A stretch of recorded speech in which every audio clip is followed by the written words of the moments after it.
piso da enfermagem está dando pano para a manga. A Lei 14.434, a famosa lei do piso da enfermagem, já está quase completando um ano e até hoje ainda tem muitas dúvidas e muitas questões sobre a sua aplicabilidade. O STF suspendeu a aplicação da lei, revogou a suspensão, já decidiu, tentou esclarecer, causou mais confusão em todo mundo. E você, dono de laboratório, sabe o que fazer em relação à lei do piso da enfermagem? Você sabe se você tem que pagar o piso para os seus funcionários? Então vem comigo que hoje eu vou esclarecer todas as suas dúvidas de maneira definitiva sobre essa questão. Solta a vinheta.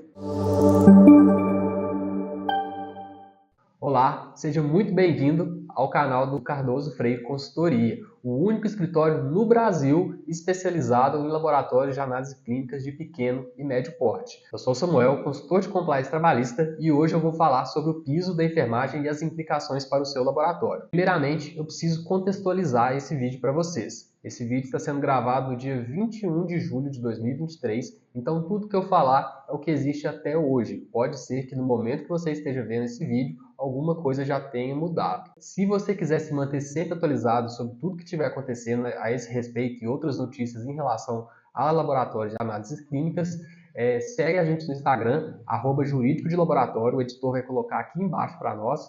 E segue a gente lá, que todas as informações sobre LGPD, consultoria trabalhista, a gente vai estar colocando lá em tempo real. Bom, a primeira coisa que a gente tem que fazer é definir o que é esse tal de piso da enfermagem.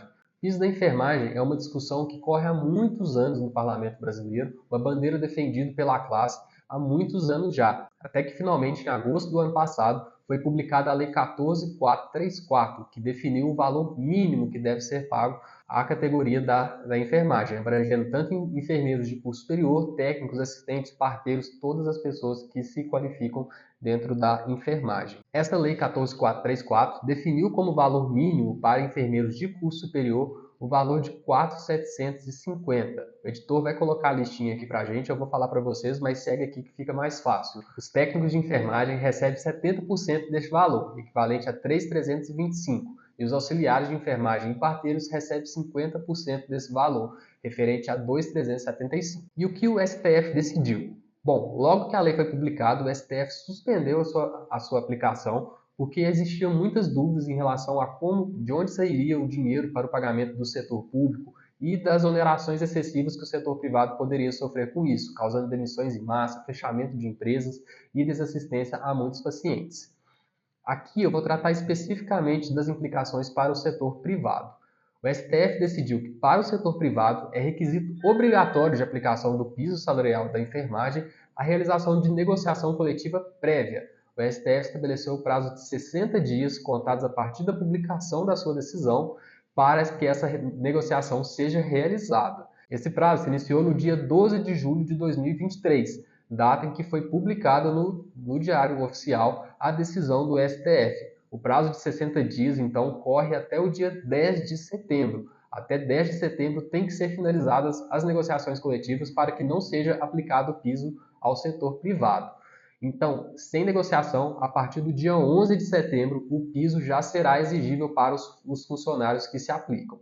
Samuel, mas de maneira prática, como é que o laboratório vai fazer essa negociação? Ele tem que acionar o sindicato dele, o sindicato da enfermagem? Eu estava pensando nisso hoje. Eu acho que a negociação em si tem que ser feita com o da enfermagem, mas ele tem que pelo menos informar o sindicato dos empregados do laboratório que ele está fazendo essa negociação, para participar ou pelo menos dar uma autorização.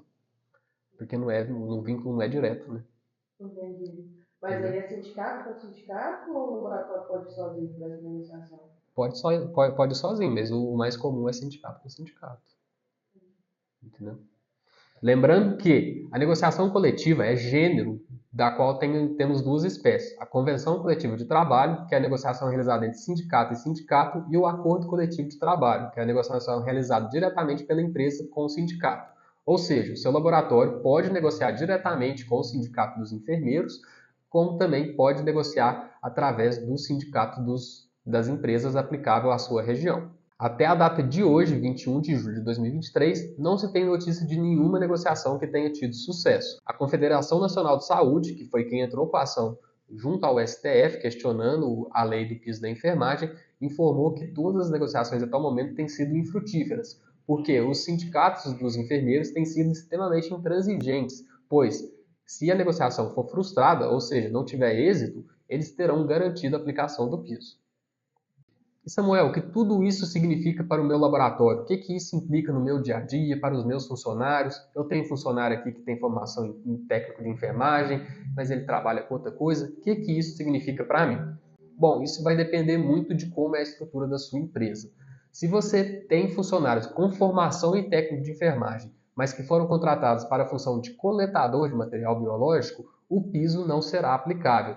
Isso porque, apesar da formação dele em técnico, ele foi contratado por uma função diferente, que, apesar de realizar uma das atribuições de técnico de enfermagem, não é uma atividade exclusiva de técnico de enfermagem.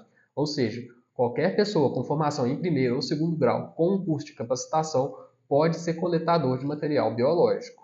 Então, o piso não se aplica nesses casos. Se essa for a sua situação e você tem dúvida em relação a quando você for fazer o cadastro do seu funcionário no CNES, com relação ao conselho de classe, os auxiliares técnicos de laboratório, sem formação específica em técnico de enfermagem, podem ser cadastrados junto ao respectivo Conselho Regional de Farmácia. Isso porque o Conselho Federal de Farmácia já editou a Resolução 311 de 2007, que permite o registro de auxiliares técnicos de laboratório junto àquele conselho. Por outro lado, se você tem um funcionário que no CBO ou na formalização do contrato está contratado como técnico de enfermagem, mas realiza apenas atividades de coleta, o piso será sim aplicável ao seu funcionário. É preciso ficar muito claro para vocês que a coleta de sangue é uma das atribuições de técnico de enfermagem.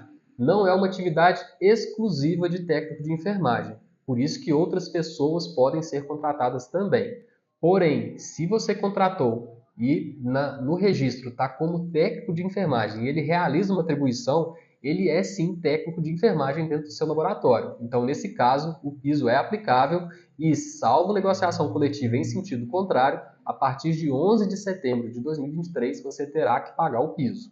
Nesse caso, você vai pagar os 10 primeiros dias com o salário antigo e a partir do dia 11, daí para frente, de acordo com o piso da enfermagem. Em decorrência disso, você pode ter outra dúvida. Meu funcionário está contratado como técnico de enfermagem, mas realiza apenas coleta.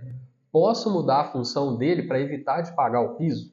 Bom, a gente precisa esclarecer de início que a mudança de função é uma atribuição sim da empresa, de acordo com o poder diretivo garantido pela CLT. No entanto, nesse caso, como a mudança será realizada apenas para não pagar o piso, as atribuições do seu funcionário não irão se modificar, havendo alguma discussão judicial em relação a isso, é muito provável que os juízes e os tribunais de trabalho considerem essa alteração como uma alteração ilícita do contrato de trabalho, que foi realizada com o intuito exclusivo de prejudicar o funcionário para não pagar o piso. Mesmo que seu funcionário assine um documento concordando com a mudança, isso, se levado judicialmente, pode ser anulado e o seu laboratório pode ser condenado a pagar as diferenças salariais entre o que você pagou e o que era devido com base no piso da enfermagem. E se todos os meus coletadores forem contratados como técnico de enfermagem? Posso realizar a demissão de todos? Isso será configurado como demissão em massa? Tem algum requisito para fazer isso? Bom, demissão em massa é quando há demissão plurima, que a gente fala, ou seja, várias demissões fundamentadas no mesmo motivo. Não existe um número mínimo de demissões para configurar a demissão em massa. O grande ponto é que tem que ser por um mesmo motivo. Outro requisito que normalmente é mencionado para demissões em massa é quando há o desinteresse na contratação de outros funcionários. Você pode justificar de que não seria demissão em massa porque você vai contratar outros funcionários para suprir esses. No entanto, é recomendável que sejam respeitados os mesmos requisitos da demissão em massa. Nesse caso, antes da reforma trabalhista, era obrigatória a participação do sindicato, que deveria autorizar a demissão em massa. Depois da reforma trabalhista, esse requisito não está mais presente. Ou seja, não é mais obrigatória a autorização do sindicato. Porém, o sindicato deve participar das negociações dessas demissões em massa. Ele não pode fazer exigência, condicionar a realização da demissão à sua autorização, mas ele deve ser chamado sim a participar das negociações. Bom, essas são as principais dúvidas que surgem em relação ao piso da enfermagem. Eu espero que tenha ficado muito claro para você se é aplicável ou não ao seu laboratório e todas as repercussões que isso pode gerar para você. No entanto, eu preciso esclarecer que é muito importante você contar com a consultoria técnica de um jurídico especializado para que você não cometa alguma decisão precipitada e possa ser prejudicado no futuro. Espero que esse vídeo tenha sido útil para você. Se você gostou, não se esqueça de curtir, compartilhar com quem possa se interessar. Se inscreve aqui no canal, isso ajuda que os nossos vídeos e o nosso canal tenham um alcance maior e possa ajudar outros laboratórios também a se blindarem juridicamente. Muito obrigado!